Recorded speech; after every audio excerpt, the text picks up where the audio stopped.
Chapter 6. Then said Solomon, The Lord has said that he would dwell in the thick darkness, but I have built an house of habitation for thee, and a place for thy dwelling forever. And the king turned his face, and blessed the whole congregation of Israel, and all the congregation of Israel stood. And he said, Blessed be the Lord God of Israel, who hath with his hands fulfilled that which he spake with his mouth to my father David, saying, Since the day that I brought forth my people out of the land of Egypt, I chose no city among all the tribes of Israel to build an house in, that my name might be there. Neither chose I any man to be a ruler over my people Israel. But I have chosen Jerusalem, that my name might be there, and have chosen David to be over my people Israel.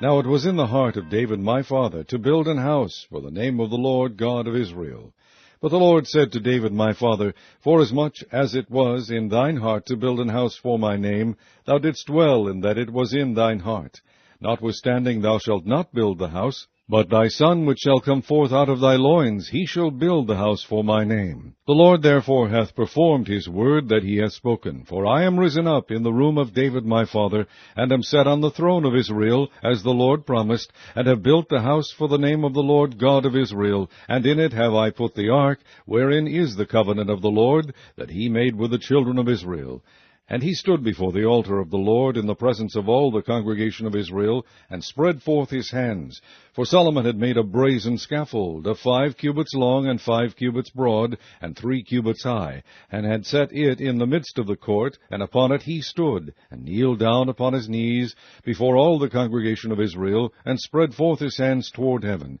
and said,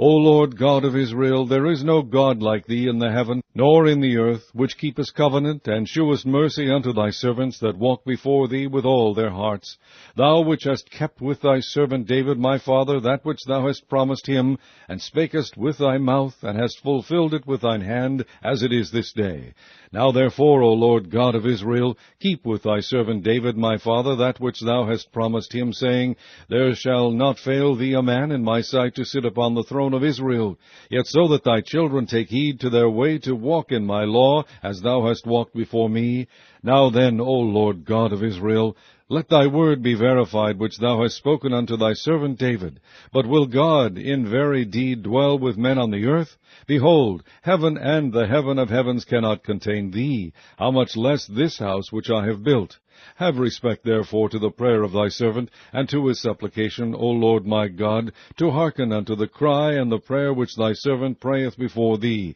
that thine eyes may be open upon this house day and night, upon the place whereof thou hast said that thou wouldest put thy name there, to hearken unto the prayer which thy servant prayeth toward this place. Hearken therefore unto the supplications of thy servant and of thy people Israel, which they shall make toward this place. Hear thou from thy dwelling place, even from heaven, and when thou hearest, forgive. If a man sin against his neighbor, and an oath be laid upon him to make him swear, and the oath come before thine altar in this house, then hear thou from heaven, and do, and judge thy servants, by requiting the wicked, by recompensing his way upon his own head, and by justifying the righteous, by giving him according to his righteousness. And if thy people Israel be put to the worse before the enemy, because they have sinned against thee, and shall return and confess thy name, and pray and make supplication before thee in this house, then hear thou from the heavens, and forgive the sin of thy people Israel, and bring them again unto the land which thou gavest to them and to their fathers. When the heaven is shut up, and there is no rain, because they have sinned against thee, yet if they pray toward this place, and confess thy name, and turn from their sin when thou dost afflict them,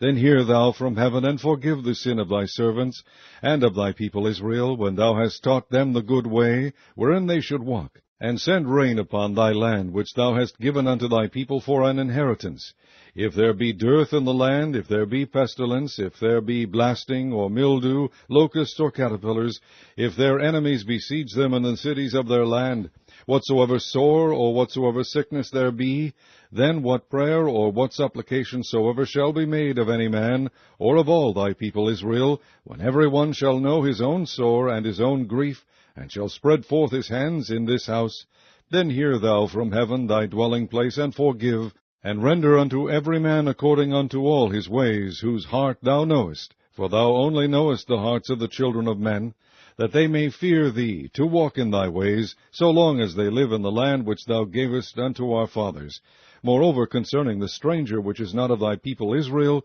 but is come from a far country for thy great name's sake, and thy mighty hand, and thy stretched out arm, if they come and pray in this house, then hear thou from the heavens, even from thy dwelling place, and do according to all that the stranger calleth to thee for, that all people of the earth may know thy name, and fear thee, as doth thy people Israel, and may know that this house which I have built is called by thy name. If thy people go out to war against their enemies by the way that thou shalt send them, and they pray unto thee toward this city which thou hast chosen, and the house which I have built for thy name, then hear thou from the heavens their prayer and their supplication, and maintain their cause. If they sin against thee, for there is no man which sinneth not, and thou be angry with them, and deliver them over before their enemies, and they carry them away captives unto a land far off or near, yet if they bethink themselves in the land whither they are carried captive, and turn and pray unto thee in the land of their captivity, saying, We have sinned, we have done amiss, and have done wickedly, if they return to thee with all their heart and with all their soul in the land of their captivity, whither they have carried them captives, and pray toward their land which thou gavest unto their fathers, and toward the city which thou hast chosen, and toward the house which I have built for thy name, then hear thou from the heavens, even from the dwelling place, their prayer and their supplications, and maintain their cause, and forgive thy people which have sinned against thee. Now, my God, let, I beseech thee, thine eyes be open, and let thine ears be attent unto the prayer that is made in this place. Now therefore arise, O Lord God, into thy resting place, thou and the ark of thy strength. Let thy priests, O Lord God, be clothed with salvation, and let thy saints rejoice in goodness. O Lord God, turn not away the face of thine anointed. Remember the mercies of David thy servant.